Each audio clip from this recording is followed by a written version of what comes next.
Bismillahirrahmanirrahim. Alhamdulillah wassalatu wassalamu ala Rasulillah wa ala alihi wa sahbihi wa man tabi'ahu wa walah, amma ba'd.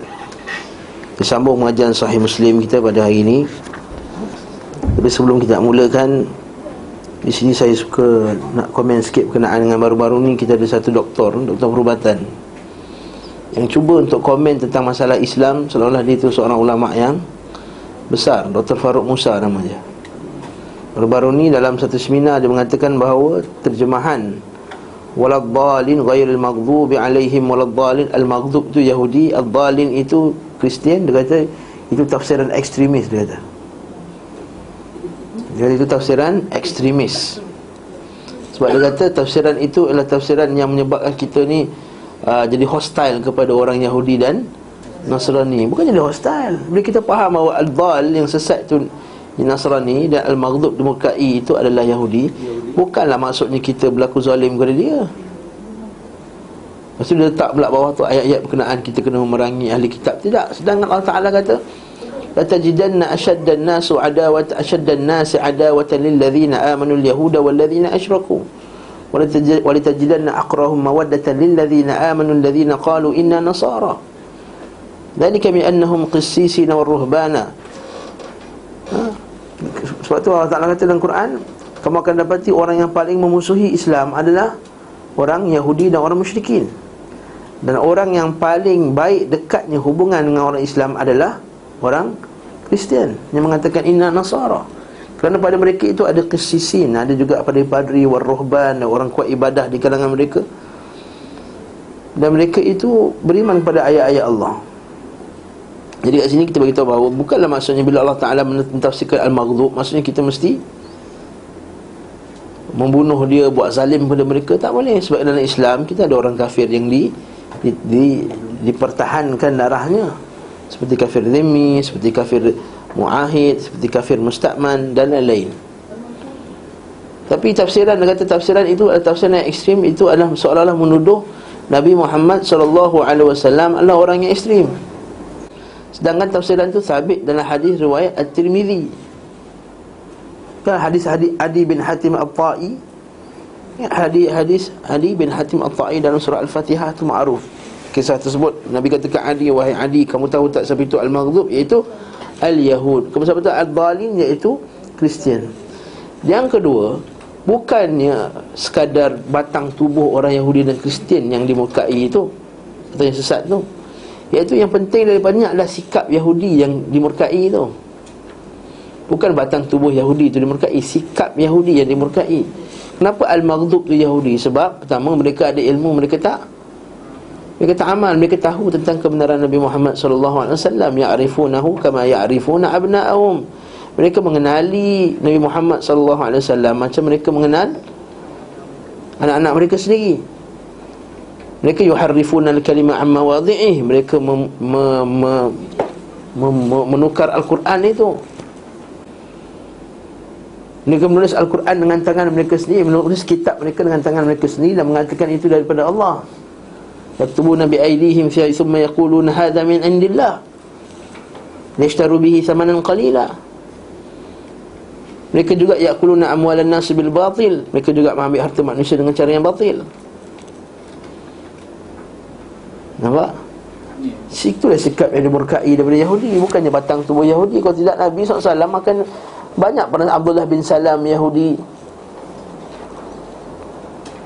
Sebahagian para sahabat juga Adi bin Hatim At-Ta'i Yahudi. Jadi bukan batang tubuh Yahudi itu yang kita murkai, sikap tu yang kita murkai. Ini juga ad-dhalin, sesat. Kenapa dia diisytiharkan sesat oleh Kristian?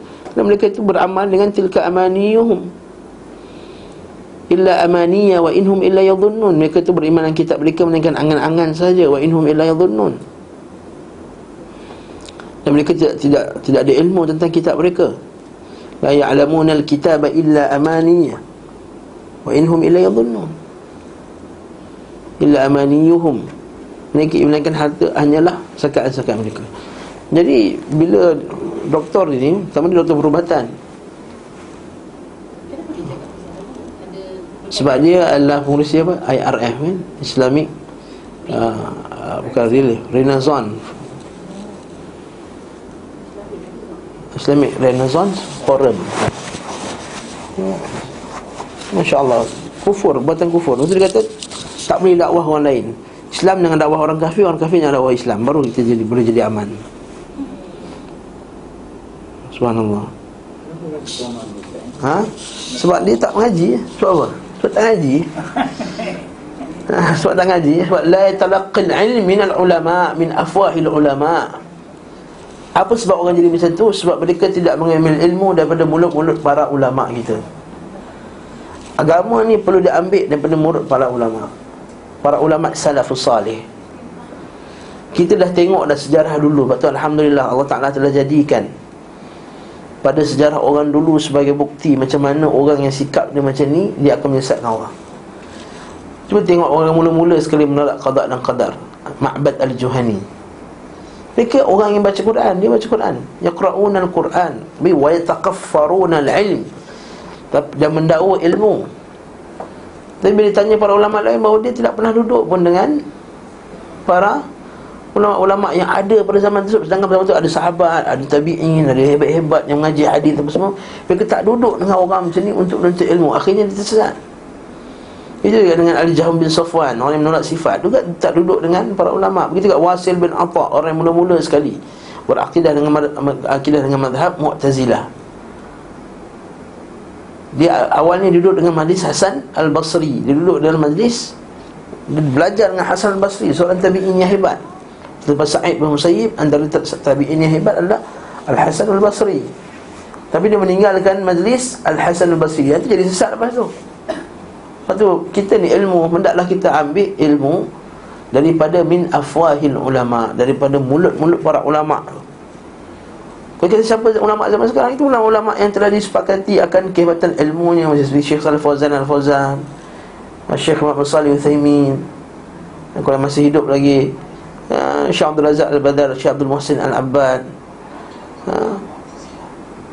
Kalau di Mesir kita ada Syekh Al-Manisi, kita ada Syekh Abu Ishaq Al-Huwaini. Kalau di Jordan kita ada Syekh Ali Al-Halabi. Kalau di Yaman kita ada Syekh Muhammad Abdullah Al-Imam. Kita ada banyak masyayikh lagi yang ahli sunnah, yang kita kata dengarkan mulut daripada agama daripada mulut-mulut mereka. Kalau kita tak mampu, kita dengar daripada anak-anak murid mereka. Ustaz susah, mana nak dengar kuliah Syekh Muslim Al-Abbad dalam bahasa Arab? Saya kami sepatah haram, tak faham bahasa Arab.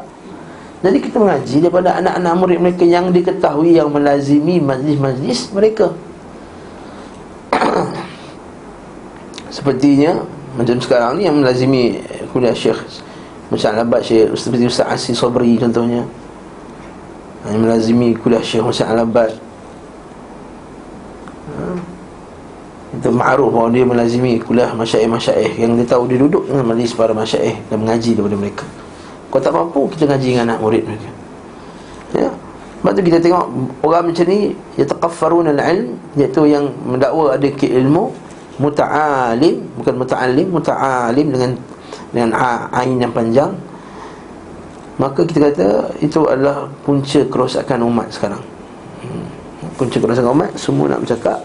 Dan semua dalil dia apa? Dalilnya hak asasi, dalilnya keadilan di antara semua agama. Islam tu agama kasih sayang. Itu dalil. Adakah maksud dia kata apa? Patutnya agama yang bagus. Banyak orang komen kemudian kata agama yang bagus tu iaitu orang yang spread love, yang menyebarkan kasih sayang. Walaupun kita ini berbeza kulit, ya, kita kata kita sayang semua orang. Tapi kalau dia ada kesesatan, ada kesalahan kepadanya, maka kita cakap tak dia salah. Dia cakap dia salah. Doktor, contohnya Doktor Hafiz, kalau ada orang bagi nasihat yang salah, doktor kata dia salah tak? Lepas kita kata dia salah. Kita kata dia sesat tak? Sesat lah. Sesat dalam perbuatan, kan? Kamu sesat dalam perbuatan. Itu juga orang yang sesat dalam agama, kita kata dia sesat. Adakah kita nak kata, oh tak apa, jangan kata dia sesat, kita cinta dia, kita kan love, agama love, jangan kata dia sesat, jangan kata dia salah. Tak betul, tidak benar. Jadi bila Allah Ta'ala declare mereka itu sesat dan mereka itu dimurkai, maka mereka itu dimurkai dan dia sesat. Contohnya orang tu dibuat benda yang dimarahi oleh orang, dia tu dimurkai oleh bosnya. Kenapa nak marah pula? Memang dia dimurkai oleh bos ni. Dia dimurkai oleh gurunya kerana dia telah melanggar perintah gurunya. Maka kita kata dia pelajar yang dimurkai. Adakah maksudnya kita menzalimi dia? Tidak, memang dia dimurkai oleh guru dia. Begitu juga dengan Allah Subhanahu Wa Taala. Bila dia keluarkan statement bahawa Allah memurkai orang al-Yahud kerana sikap-sikapnya dan sifat-sifatnya, maka kita terima bahawa Allah Taala murkai sifat tersebut. Allahul musta'an. Semoga Allah Taala memberi kita keselamatan daripada ajaran yang sesat ni. Kita masuklah kitab kita. Bab syirik adalah seburuk-buruk. Bukan. Seterusnya, penjelasan tentang sebesar-besar dosa, kabair, bayanul kabair wa akbariha. Bayan al-kabair wa akbariha. Dan kita pada hadis 126, dan kita berhenti pada bab syirik kepada Allah. Betul tak? Kalau kita ulang kaji balik hadis 100 yang hadis ke-126, حدثني عمرو بن محمد بن بكير بن محمد الناقد حدثني إسماعيل بن علية عن سعيد الجريري حدثنا عبد الرحمن بن أبي بكرة عن أبيه قال كنا عند رسول الله صلى الله عليه وسلم فقال ألا أنبئكم بأكبر الكبائر ثلاثا الإشراك بالله وعقوق الوالدين وشهادة الزور أو قول الزور وكان رسول الله صلى الله عليه وسلم متكئا فجلس فما زال يكررها حتى قلنا ليته سكت. Iaitu hadis terjemahannya telah menceritakan kepada aku Amr bin Muhammad bin Bukair bin Muhammad An-Naqid telah menceritakan kepada kami Ismail bin Ulayyah daripada Sa'id Al-Jurayji telah menceritakan kepada kami Abdul Rahman bin Abi Bakrah daripada bapanya, dia berkata saat kami di sisi Rasulullah sallallahu alaihi wasallam, lalu beliau bersabda, maukah aku ceritakan kepada kalian dosa besar yang paling besar? Dosa besar yang paling besar. Apa kita buat kesimpulan daripada kenyataan ni? Apa kesimpulan kita boleh buat daripada persoalan Nabi ni? Hendak tak aku ceritakan kepada kalian dosa besar yang paling besar? Apa pengajaran? Apa faedah? Dosa besar pun dia ada level juga. Dosa besar bukan sama. Yang kedua,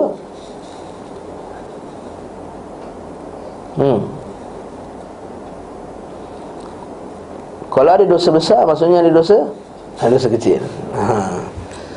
Jadi dari pertanyaan Nabi ni, maukah aku ceritakan kepada kalian? Nak tak aku bagi tahu kalian tentang dosa besar yang paling besar? Pertama Nabi sebut dosa besar. Jadi kalau ada dosa besar, maksudnya ada dosa kecil.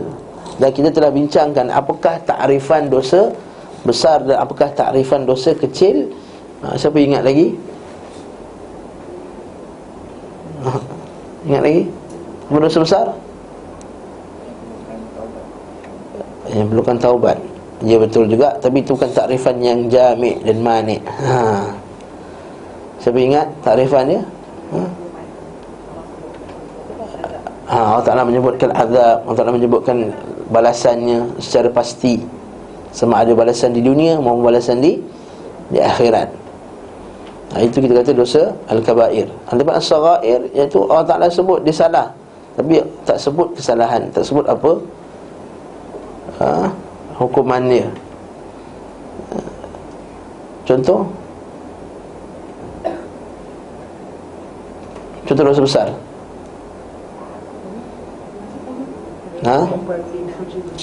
Menuduh orang perempuan suci berzina. Nanti kita akan jumpa hadis tu kat sini dengan dalil ni. Jadi ini contohnya dosa-dosa besar yang kita akan sebutkan. Okey. Jadi al-kabair. Yang kedua as-saghair. Yang kedua ialah dosa besar itu juga ada tahap-tahapannya. Dan termasuk juga dosa besar itu adalah dosa besar yang boleh menyebabkan terkeluar daripada Islam. Contohnya syirik. Jadi ada satu soalan yang ditanya kepada Syekh Saleh Fauzan Al-Fauzan. Kata, wahai Syekh, adakah syirik itu termasuk dosa besar? Jadi adakah, kalau termasuk, adakah syirik itu dosa ataupun di kategori yang lain? Kita katakan, maka Syekh jawab, syirik ialah dosa besar. Dosa itu adalah apa saja yang menyebabkan dia menerima balasan daripada Allah SWT. Jadi antara balasannya adalah syirik. Dosa yang besar adalah syirik. Jadi dalam dosa besar itu ada kategori yang mengkafirkan, kategori yang tidak mengkafirkan. Kalau kategori berkafir kan dosa besar tu kufur, syirik, nifaq, ria'ul mahdah, riak yang pure, riak yang tak ada langsung kerana Allah Subhanahu Wa Taala. Maka itu kita katakan al-kabair, dosa besar. Jadi dalam hadis ni Nabi kata, nak tak aku bagi tahu kamu. Kat sini juga bawa kita pada faedah bahawa Nabi SAW kadang-kadang dalam teknik pengajaran baginda menggunakan teknik bertanya dulu sebelum cerita. Sebab apa bertanya dulu? Ialah biasanya manusia ni kalau tanya dulu dia lebih memberikan perhatian. Kan macam orang buat kuis. Bosan dia ceramah, apa kata ini kita buat soal jawab. Dan Nabi SAW biasanya buat macam ni. Dia bertanya supaya anak murid dia ataupun para sahabat radhiyallahu ta'ala anhum memberikan perhatian. Iaitu 3 perkara.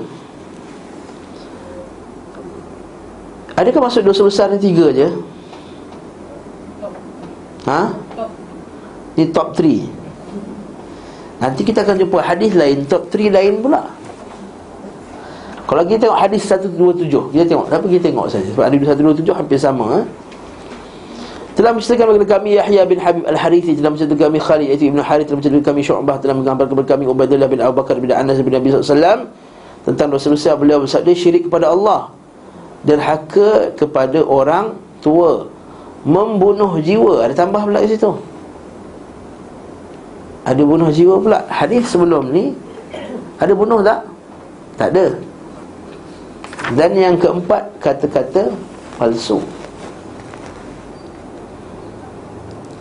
Bawah pula 128, telah bercerita kepada kami Muhammad bin Al-Walid bin Abdul Hamid, telah bercerita kepada kami Muhammad bin Jafar, telah bercerita kepada kami Syu'bah bin, dia berkata, telah bercerita kepada kami Ubaidillah bin Abu Bakar, dia berkata, saya mendengar Anas bin Malik berkata, Rasulullah SAW menyebutkan tentang dosa-dosa besar, atau ditanya tentang dosa-dosa besar, maka beliau bersabda, bagi dia bersabda, syirik kepada Allah, membunuh jiwa dulu pula,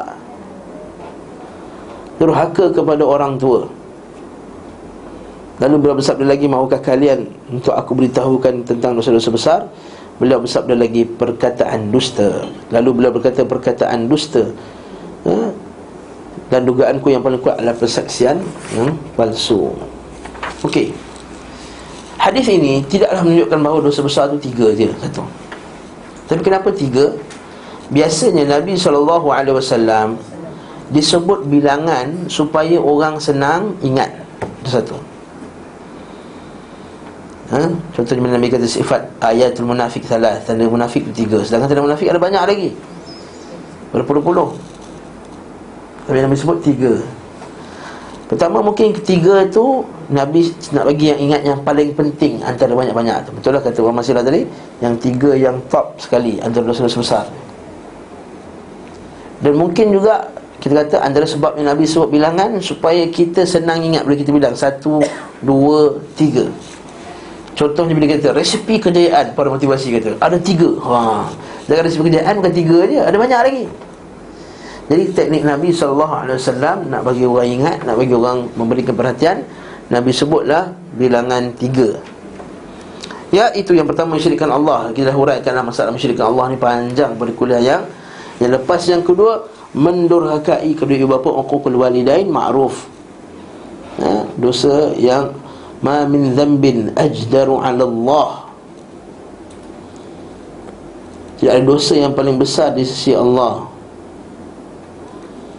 Ma'a ma yaddakhiru lahu min al-'adhab yawm al-qiyamah.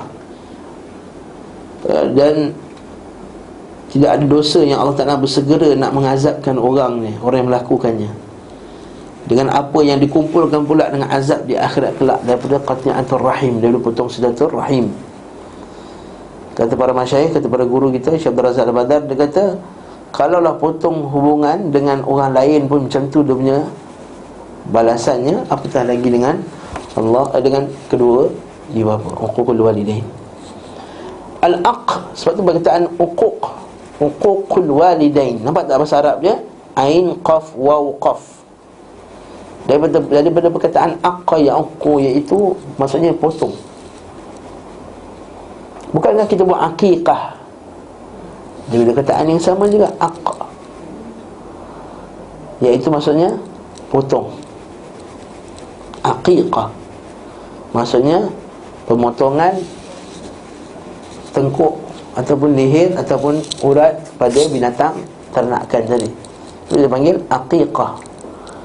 Lepas tu aqqa ya'uqqu maksudnya adalah memotong. Jadi uququl walidain maksudnya memotong kedua bapa, bukannya bunuh dia. Maksudnya adalah menderhakai kedua ibu bapanya. Maksud apa contoh menderhakai kedua bapa? Bercakap keras dengan mereka, menyakitkan hati mereka, menyebabkan mereka menangis contohnya. Tidak menziarahi mereka, tidak menyambung silaturahim dengan mereka, setahun sekali je telefon contohnya zaman sekarang. Mengeluarkan kata-kata kesat pada dia dengan mengatakan bahawa alamak saya lagi pandai lah mak dia. Contohnya sekarang kan anak-anak belajar tinggi-tinggi, mak dia cakap benda yang salah, pendapat. Kadang-kadang contohnya cara nak mendidik anak kan, kita rumah kita lahirkan anak, lepas tu kadang-kadang cara jaga anak tu lain sikit cara orang tua dengan cara orang moden ni lah kononnya. Cara orang moden ni dia baca sana, baca sini, kajian doktor sana, kajian doktor sini, kajian motivasi sana, kajian motivasi sini. Orang tua dia ada style dia. Kadang-kadang bertembung style orang tua dengan cara kita, betul tak? Kalau kita balik kampung tu kena ram, tak kena style doktor kata tak boleh benda ni. Tak apa. Tapi bila bertembung tu kadang-kadang kita tak sabar, akhirnya kita mengucap kata-kata yang tak elok pada mak-mak kita. Kata lah mak ni cara orang lama lah, anda kolok ni cara. Dia pun kecil hati, dia kata aku dulu jaga kau hidup sihat je, pandai pun. Nampak? Dia pakai teori tu kan. Saya lagi pandai lah mak, saya dalam bidang ni, saya bidang psikologi katanya. La haula wala quwwata illa billah. Kadang-kadang kita ucapkan benda tu pada mak kita tak sedar. Kadang mak kita kadang so, kau betulkan lampu ni. Kita kata tak reti, kau ni apa belajar engineering tinggi-tinggi tak reti betul lampu. Mak kita hantar kan. Lalu kita pun kata alah, kita pun cakap kasar kat dia, mak ni saya bukan belajar betulkan lampu, saya belajar engineering. Nampak dia cara dia cakap tu kadang-kadang menyakitkan hati mak dia. Dan kita tahu ibu ni perasaan dia tak sama, dia tak menunjukkan dia sikit hati. Ada setengah mak mungkin dia membalas, tapi setengah dia diam je. Sebab tu kita tengok para ulama salaf dalam masalah ni, mereka sangat memberikan perhatian kepada bab ibu bapa tersebut. Sebab tu kita tengok ada satu muhaddis yang terkenal, saya tak ingat nama dia dalam ni. Dia bila dia mengajar hadis, subhanallah, dia mengajar hadis tiba-tiba mak dia panggil. Sedangkan anak murid dia beribu ni, beratus-ratus tengah dalam kuliah ni, mak dia panggil, "Mai sini." Dia pun pergilah. Rupanya mak dia suruh beri makan binatang ternakan. Tolong bagi makan binatang ternakan. Kalau kita, mak saya ni tengah ceramah hebat ni kan, tengah ada pondok yang penting ni, benda ni mak panggil saya. Nampak tak? Kadang-kadang orang tak sedar benda tu. Mak dia telefon dia tengah meeting, tengah urgent meeting. Dia jawab, "Mak apa telefon ni mak? Ni tengah urgent meeting ni." Atau mak, kenapa mak? Dia ingat emergency. "Kenapa ni mak?" Dia kata, "Tolong betulkan TV ni, aku tak kerti." Dia kata, "Kenapa?" Kan mak kita kan tak kerti, bila tertekan sikit astro tu dah tertukar, tak ada channel dah. Dia pun telefon kita, "Mak, sebab tu mak telefon saya." Aku kalau lain termasuk juga menyebabkan dia sedih. Jadi barakallahu fikum. Jadi menteri salafus salih tadi, masya-Allah, dia ada masalah ni, dia mak dia panggil dia terus, walaupun bagi makan binatang ternak. Subhanallah, ini salafus salih. Lepas tu Ali radhiyallahu anhu diriwayatkan, tak tahu sahih ke tidak, kisah ni kisah yang diriwayatkan namun tak dipasti kesahihannya. Dia tak pernah makan sekali dengan mak dia. Dia akan makan, dia beri mak makan dulu, baru dia makan. Sebab apa? Dia katakan, aku tak nak bila time makan, aku akan ambil benda yang mak aku suka. Sebab dia tak makan sekali. Macam kita tengah makan kan, kita suka peha. Kita bila nampak je ayam rendang tu, peha kena nampak tu.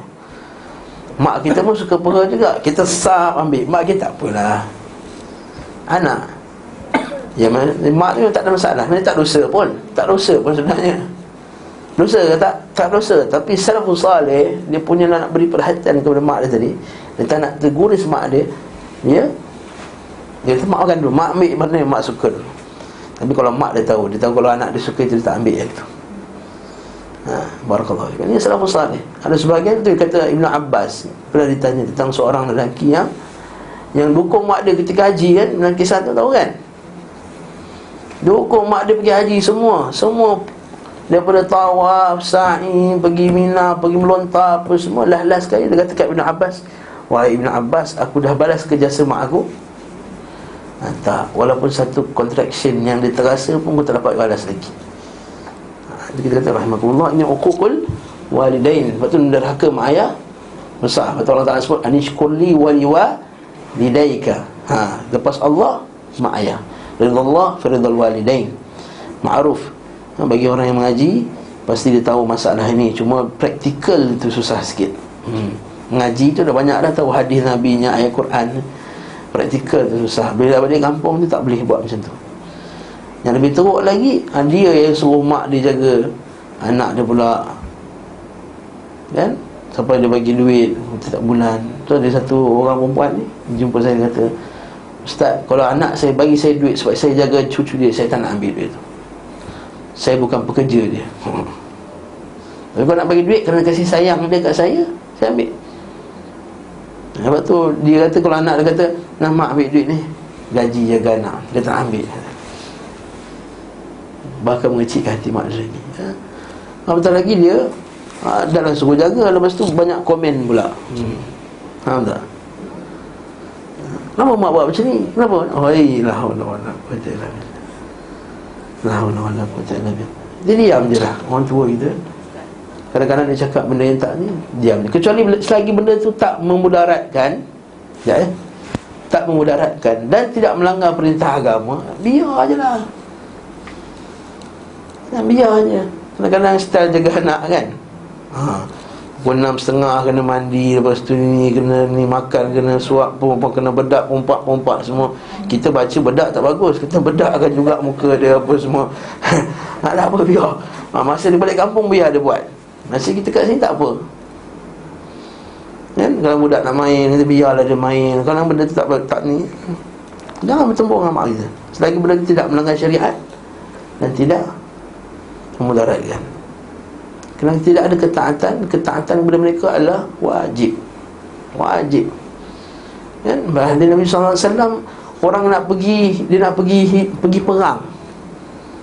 Dia nak pergi perang kan? Dia kata, ya Rasulullah, aku telah meninggalkan ibuku dalam keadaan menangis, maka boleh tak aku pergi perang? Dia kata, tak boleh. Patah balik. Sehinggalah kamu mengembirakan mereka kembali. Tak boleh.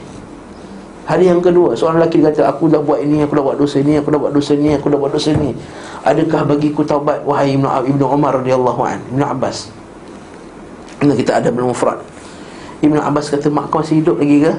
Hidup lagi. Ai hayyun walidak? Ya, na'am. Dia kata, mak aku hidup lagi. Oleh itu berbaktilah kepada dia. Sesungguhnya aku tidak nampak satu amalan yang paling besar di sisi Allah daripada melakukan kebaikan kepada kedua mak ayah. Maksudnya, cara nak taubat tadi adalah Ibnu Abbasnya nasihat apa? Buat baik kat mak ayah. Itu cara kamu daripada kamu bertaubat atas dosa-dosa kamu. Bukankah hari ini Allah Ta'ala sebut dalam Quran, fa innal hasanat yudhhibna sayyi'at. Sebenarnya kebaikan itu menghapuskan kejahatan, dan buat baik kat mak ayah itu ialah kebaikan yang besar yang boleh menghapuskan kejahatan yang sangat banyak. Apa Kak Mana tanya?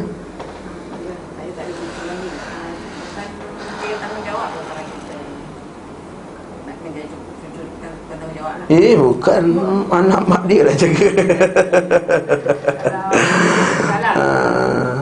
Kalau anak cucu tak ada orang jaga, kita kesian. Itu kisah tu lain. Cerita tu ihsan, min babil ihsan. Dan nenek dah offer jaga. Janganlah anak tu ni pula, kerek pula, anak ni lebih-lebih pula. Kita boleh lah cakap dengan anak, kita tanya, kita boleh cakap dia tak nak jaga lah. Tak boleh. Kata mak tak larat nak jagalah, kata. Anak kau ni lompat sana lompat sini, nak basuh berak dia, mak kena duduk lutut mak ni sakit. Kan boleh cakap macam tu. Mak saya kata macam tu, mak saya terang, aku tak nak jaga cucu, tak larat, dia kata. Kita pun faham lah, memang kita hantarlah rumah dia. Jadi kita tak dosa lah, kita kecilkan. Tak dosa. Kita kecilkan hati anak kita. Tak dosa, memang kita tak mampu. Patutnya anak tu patutnya jangan menyusahkan. Macam hadis Nabi SAW, bagi makan mak dia dulu sampai anak dia nangis. Juga hadis Nabi SAW, ketika seorang lelaki kata, aku nak pergi perang, adakah aku dah minta izin? Belum minta izin lagi. Minta izin sama ayah kamu. Para ulama mengeluarkan dalil bahawa tak boleh pergi perang melainkan dapat izin mak ayah. Kalau pergi perang tak dapat izin mak ayah, pergi tempat lain lagi dah tak boleh. Lepas tu Syekh Abdul Razak Al-Badar, dia keluarkan hukum bahawa nak musafir kena bagi tahu mak ayah dulu, walaupun dah tua bangka macam ni, walaupun dah kahwin, bagi tahu, takut dia kecil hati. Contoh kita nak pergi umrah, kita tak bagi tahu dia.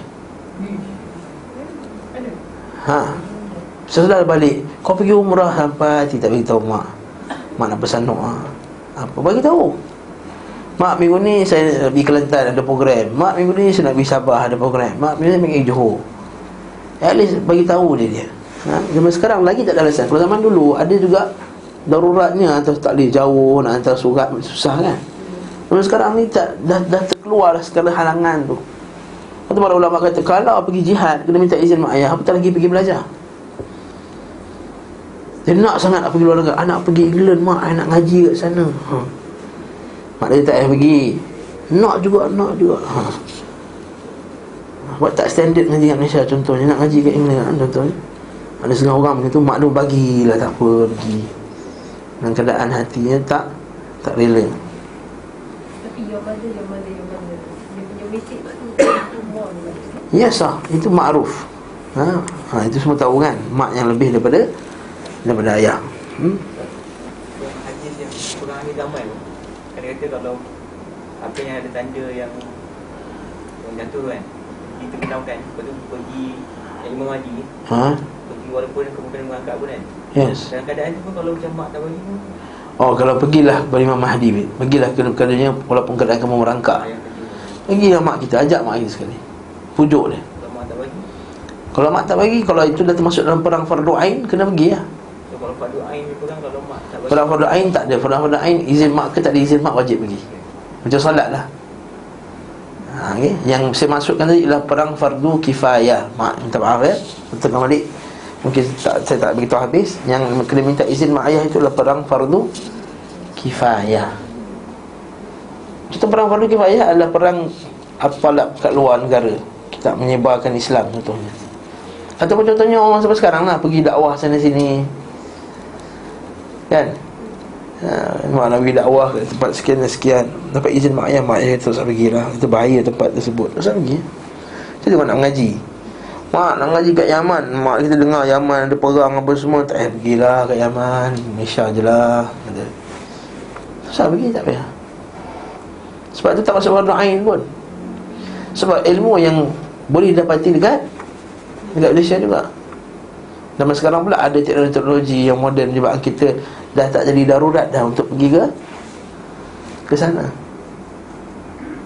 Kalau darurat betul, tak dapat ilmu, tempat tu jahil, memang semua tak tahu, maka kita ada kewajipan untuk pergi sana mengaji, untuk balik supaya memberi mendakwah kepada orang kampung kita. Tapi kalau tak ada benda tersebut, boleh dia tu agama Malaysia. Tengok macam isteri.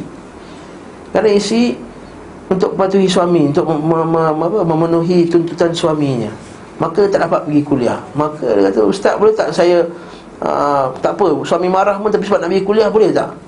Tak boleh. Sebab tak jadi fardu ain. Sebab dia boleh dengar melalui kaset. Dan sekarang lagi tak ada ruang untuk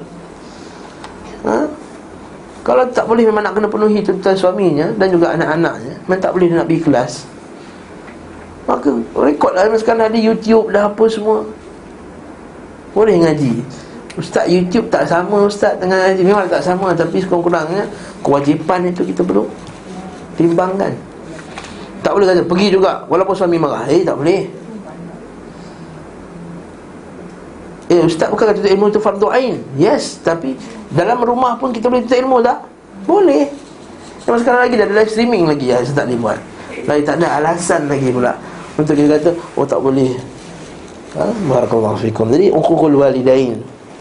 Yang ketiga pula, syahadatul zur, penyaksian palsu.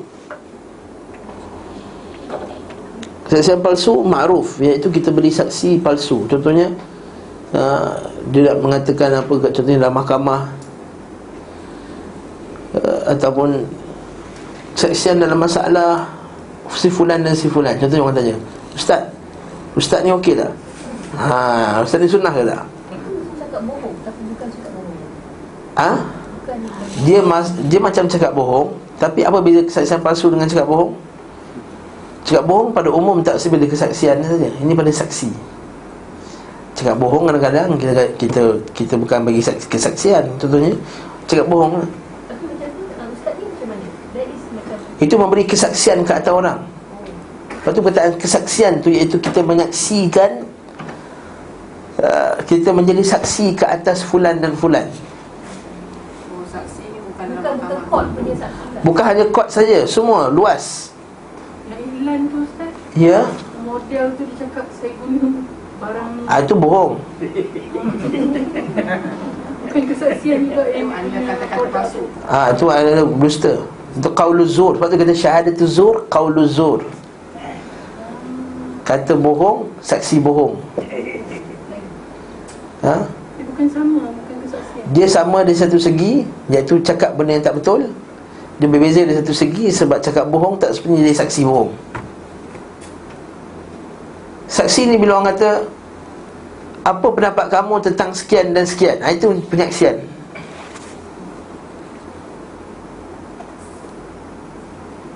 Itu kesaksian. Itu kita syahadatuz zur. Lalu Syekh Shalih Utsaimin rahimahullah dia kata, kesamaan dia ialah dia cakap tak betul lah, dusta, kadzib. Yang kedua ialah penyaksian. Penyaksian dusta ni para ulama juga mentafsirkannya sebagai kita menyaksikan benda-benda maksiat. Itu juga. Contoh, kita pergi majlis di mana maksiat itu dijalankan. Kita saksi, kita datang dan kita tengok, kita tak melarikan diri, kita tak menjauhkan diri dari tersebut. Itu juga dipanggil kesaksian zur juga. Allah Ta'ala kata dalam Quran, orang yang beriman tu walladzina la yashhaduna az-zur wa idza marru bil lagwi marru kirama. Ayat apa tu? Surah apa? Muttaqin.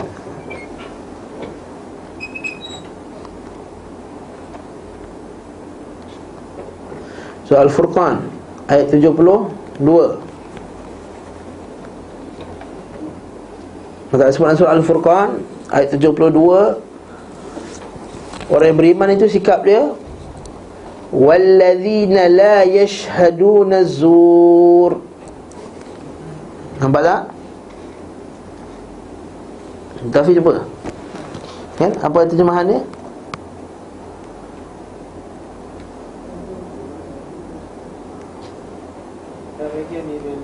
Allah itu ialah orang-orang yang tidak menghadiri tempat-tempat yang dilarang. Nampak tak terjemahan dia? Nampak terjemahan dia? Iaitu mereka yang tidak menghadiri tempat-tempat yang dilarang. Itu juga syahadatuz zur. Jadi penyaksian dekat sini, di sini apa? Terjemahan bahasa Melayunya, bersaksi palsu. Az-zur itu boleh juga maksudnya palsu. Ya, maksudnya jadi saksi palsu lah, jadi saksi bohong lah. Betul ke dia telah melakukan sedemikian? Ya, saya nampak dia buat demikian, sekian dan sekian. Sedangkan dia tak lakukan. Betul kamu nampak dia ambil rasuah? Ya, saya nampak dia ambil rasuah. Sedangkan tak ada bukti. Itu saksi yang pertama, kesaksian palsu yang pertama. Yang kedua, saksi palsu itu adalah menyaksikan maksiat. Walladzina la yashhaduna zur. Tetapi yang dikehendaki daripada hadis ini wallahu alam adalah yang pertama tadi, kesaksian bohong tadi. Kerana kesaksian bohong ni ialah dosa yang besar, kerana dia menghalalkan, dia akan menyebabkan darah itu dihalalkan, harta itu dihalalkan, maruah dihalalkan, keturunan dihalalkan. Kenapa? Contohnya kita kata saya saksi, saya nampak dia membunuh.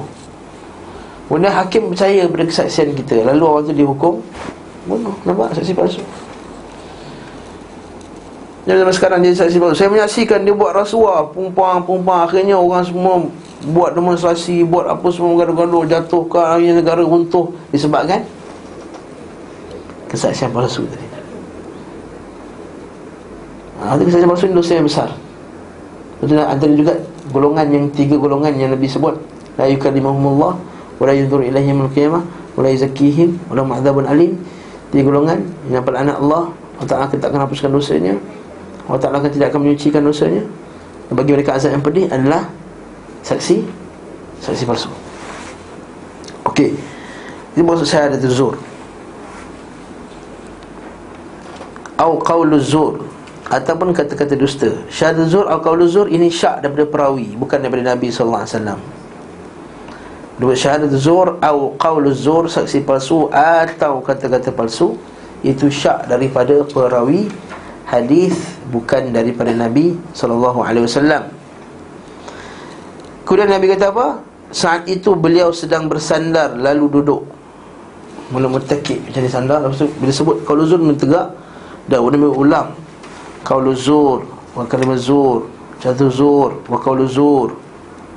Hati-hati kamu, sampailah kita kata hatta qulna laitahu sakat. Semua kita kata semoga beliau berhenti. Kenapa Nabi daripada baring tapi terus duduk? Sebab besarnya dosa menyaksikan benda yang palsu. Bukankah sekarang ni tersebarnya ajaran sesat sebab hadis palsu? Betul tak? Bukankah sekarang ni tersebarnya syirik dan bid'ah disebabkan ada ustaz-ustaz yang mengatakan Nabi SAW kata sedemikian, sedangkan Nabi tak katakannya? Bukankah itu penyebab perosaknya umat? Betul Nabi SAW, ya betul syirik tu besar, betul dosa tu besar, ya derhaka mak ayah tu besar, membunuh tu besar, seperti hadis yang 127 tu. Tapi kesaksian palsu ni lebih besar sebab dia boleh menyebabkan semua atas tu berlaku. Sebab kata palsu dia tadi orang buat syirik, betul tak? Dia bawa kisah palsu Nabi. Dia kata Imam Syafi'i rahimahullah pergi kat kubur Imam Abu Hanifah, bertawassul kat kubur Abu Hanifah. Saksi palsu. Bukankah seorang perawi hadis Nabi Saif, pendusta, pembuat hadis palsu, dia katakan ada sahabat pergi kat kubur Nabi, minta supaya ada apa, hujan apa semua, supaya minta diturunkan hujan. Palsu. Bukankah kisah berkenaan dengan Imam Malik bertawassul dengan kubur Nabi Muhammad sallallahu alaihi wasallam kisah palsu? Disebarkan pula berkenaan dengan kisah-kisah wali, kisah-kisah apa semua, 70,000 kisah wali yang ni 2 tahun bertapa dalam Masjid Nabawi, tak keluar-keluar, tak makan, tak minum, melainkan minum air zam-zam je 2 tahun. Dusta, yes? Kalau macam tawassul, katanya saya dengar ustaz kata tawassul tu perkara furuk, jangan bergaduh tu macam mana? Apa maksud yang betul apa? Ustaz mana yang kata? Ustaz mana yang kata tawassul perkara furuk? Dia jaga. Kata macam tawassul tu macam perkara yang furuk, dia macam la haula wala quwwata illa billah. Tawassul bukan perkara furuk. Tawassul benda besar, bukan furuk. Tak masuk furu'ul aqidah, tak masuk. Tawassul benda besar. Masalah fiqhiyah ya, masalah furu'. Furu' masalah cabang. Masalah akidah, bila datang pada dalil, tak boleh kita kata dia furu'.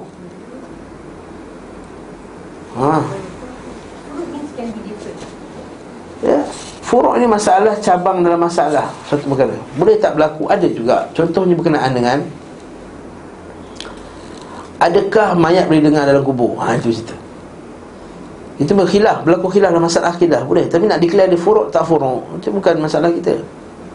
contohnya macam kata kita lakukan amalan ni dengan kah Nabi Muhammad SAW. Okey, tawassul dengan, okey, bezakan. Ini masuk ke belajar akidah mai, tapi tak apa. Tak apa. Tawassul adalah maksudnya kita mengambil satu cara untuk kita mendekatkan diri kita kepada Allah, dekatkan supaya doa tu lebih jadi kuat. Itu tawassul. Tawassul isyid maksudnya menyampaikan kita pada sesuatu. Tawassul yang kita dah tahu sunnah yang dengan Asmaul Husna, dengan amalan soleh, dengan doa orang yang soleh, itu boleh.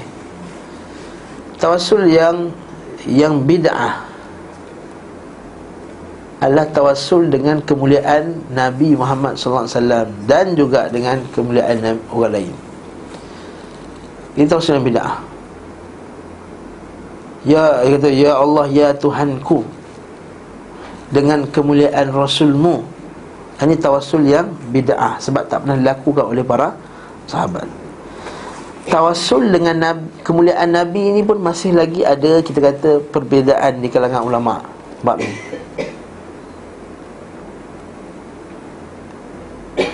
Iaitu ada yang mengatakan boleh dengan kemuliaan Nabi sallallahu alaihi wasallam. Maksudnya, ya Allah, dengan kemuliaan Nabi-Mu, maka perkenankanlah doa aku. Ulama kata boleh dengan Nabi. Satu, dengan kemuliaan Nabi. Yang kedua, Nabi saja, kemuliaan. Dan kedua, Nabi. Adapun selain daripada Nabi SAW, tak pernah kita dengar daripada ulama salaf kita sebut. Seperti dengan kemuliaan Syekh Abdul Qadir Jailani, kemuliaan Syekh Fulan dan Fulan. Ini adalah bid'ah munkarah. Pertama, sebab apa? Nabi SAW telah sabit kemuliaannya. Adapun yang lainnya tidak sabit kemuliaannya di sisi Allah SWT. Tak sabit. Janganlah sabit sekalipun seperti sahabat radhiyallahu ta'ala anhum, Abu Bakar, Umar, Uthman dan Ali. Kita tak pernah dapati para sahabat semua bertawassul dengan Abu Bakar As-Siddiq. Pernah tak Umar bertawassul dengan Abu Bakar? Pernah tak? Tak pernah. Kalau ada, mesti dia sampai kepada kita. Mesti Abu Bakar, Umar akan kata, ya Allah, ya Tuhanku, dengan kemuliaan Abu Bakar As-Siddiq, orang yang paling disayangi oleh Rasulullah SAW, maka berkenankanlah doa kami. Jadikanlah pada zaman Umar ada dua benda besar. Satu kemarau, satu ta'un amwas.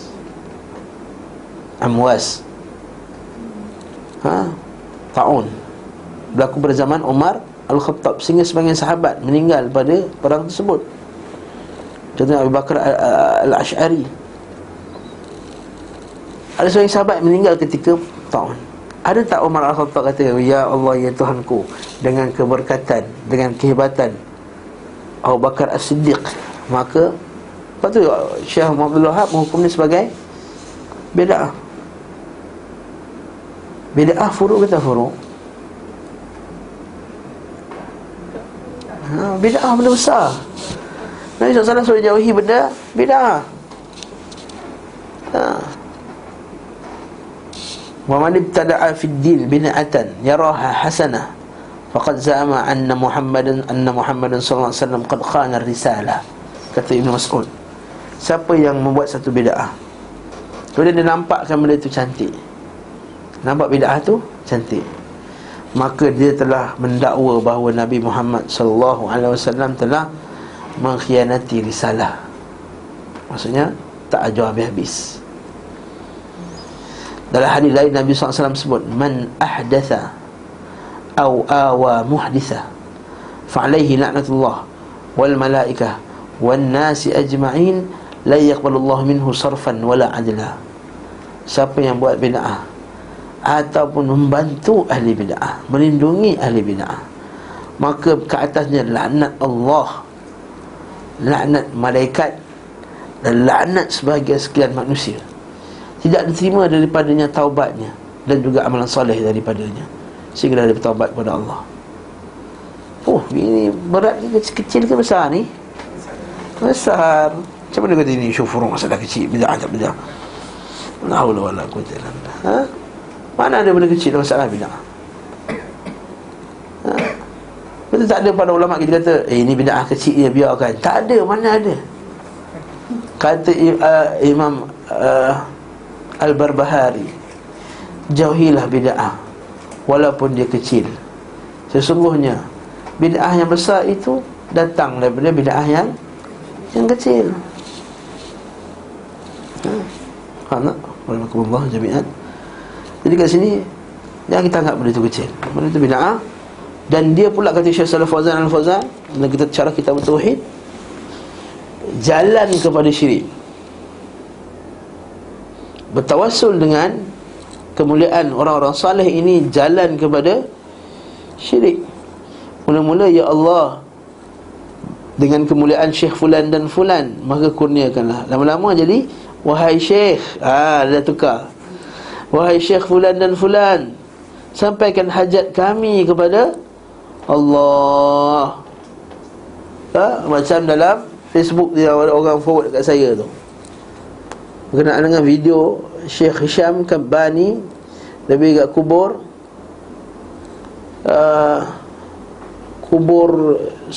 Sunan Kalijaga ke apa, Kalijaga kan, salah satu daripada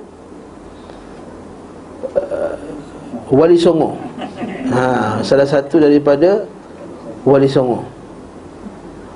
Lalu dia apa? Dia kata Syekh, dia kata Syekh fulan dan fulan telah menyampaikan kepada guruku Syekh Nazim Haqqani, dan Nazim Haqqani telah sampaikan kepada aku bahawa dia sangat berbahagia dengan perjumpaan kita di kubur ni. Dan dia kata dia telah sampaikan hajat kita kepada Rasulullah SAW, agar Rasulullah sampaikan kepada Allah SWT. Dia punya bohong tu, dia punya menipu tu. La haula wala quwwata illa billah. Sebab tengok video dia, saya ada kat boleh play tak? Kalau boleh play, saya on kan, dengar semua.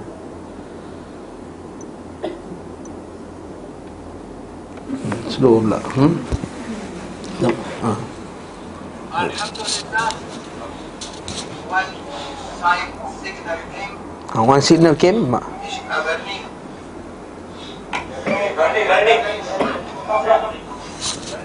One signal came from Wali Songo.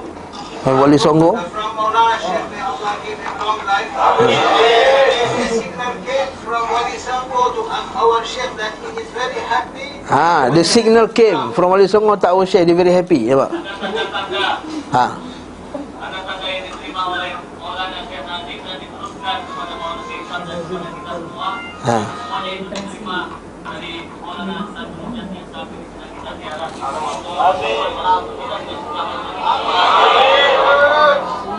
Never happened such ziarah.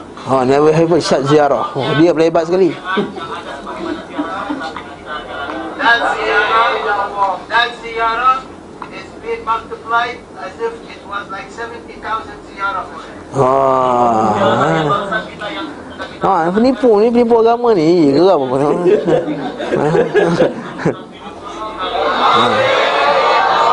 Dengar lagi, paling penting. He is asking Prophet sallallahu alaihi wasallam on our behalf to forgive us. Nampak? He asking Prophet sallam on our behalf. Ini syirik. Tapi Wali Songo ni Ustaz, khayalan. Tak kisah ada khayalan ke betul ke, perbuatan dia ni syirik. Kalau dia kata dia pergi antuah ke apa, itu la ilaha illallah. La ilaha illallah. Ni kata tak faham kalimah itu, syarat kalimah la ilaha illallah al-ilm. Al-ilm bermakna la ilaha illallah. Tapi dia tak faham mana la ilaha illallah. Rukun pertama la ilaha illallah dia akan langgar. Sebab tu kita kata syarat la ilaha illallah ni bukan sekadar sebut je, dia ada syarat, ada rukun dia. Itu kita masya-Allah. Jadi kata-kata bezakan. Ada setengah orang dia buat ni, dia kata ni tawassul. Ni kan tawassul. Ini istighatsah. Dia doa terus kepada si mati. Ini syirik. Itu kat Malaysia ke Indonesia lah, tapi yang buat ni yang Hashim Kabbani yang selalu datang Malaysia ni, yang buat program dengan Syekh Habib Syekh, dengan juga dengan yang tangan macam siapa ni? Apa tu? Siapa tu? Azizan tu. Dia ingat ni je. Dengan Azizan tu. Dia yang bawa program tersebut. Tiga-tiga hamba Allah tu. Dajjal. Subhanallah. Ni syirik kepada Allah. Nanti dia dapat ya Ustaz Ha? Yang ikut petunjuk keburukan. Memang siapa yang dapat saham? Man ahdatha aw muhditha fa'alina Allah subhanahu. Seterusnya hadis ni dia kata apa? Sehingga kami berkata semoga beliau berhenti. Adakah maksudnya sahabat bosan dengan Nabi? Bukan. Dia kata semoga-moga beliau berhenti kesian kat Nabi. Dah ulang banyak kali dah. Tapi Nabi ulang tu sebab apa? Sebab ihtimamnya kepada benda tersebut, bahawa benda tersebut adalah dosa yang sangat besar. InsyaAllah pada kuliah akan datang kita akan bincangkan hadis yang ke-179, hadis berkenaan dengan yang biasa kita dengar, jauhilah 7 perkara yang memusnahkan. InsyaAllah kita akan bincangkan hari ini. Pada kuliah yang akan datang kita buka kitab tauhid, sebab hari ini ada kuliah Dr. Basit, kita kena habis awal sikit. Yes. Wallahu a'lam bissawab.